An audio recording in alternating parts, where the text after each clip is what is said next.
The humid Jamaican air hung thick as Sheldon, a lean 18-year-old with a cloud of tight afro curls, spotted Mike near the mango tree by the school gates. Mike, a white American boy, stood awkwardly, clutching his backpack like a lifeline. Sheldon remembered that lost feeling from his first day. "Yo, Mike!" Sheldon called out, his voice laced with the familiar Jamaican lilt. Mike jumped, startled, then managed a hesitant wave. Sheldon ambled over. "All right, brethren. You new here, right?" Mike nodded, his shoulders slumping slightly. "Yeah, just moved from Connecticut." "Connecticut, eh? We don't get too much snow around here, you know." Sheldon grinned, immediately easing the tension. "I'm Sheldon." "Mike," he replied, a small smile finally gracing his lips. Sheldon clapped him on the shoulder. "Come, man. Let me show you around. First ting, you gotta know where the best patties are sold. Miss Iris makes them fire."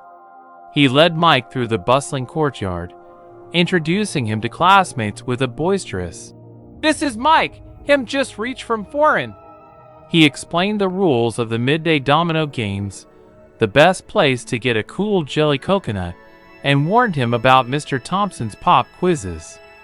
By lunchtime, Mike was laughing, sharing stories about Connecticut winters and the bewilderment of learning patois.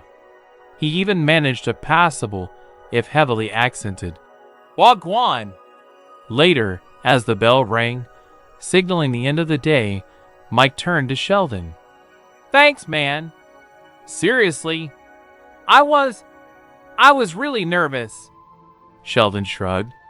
"No problem, brethren. We all family here.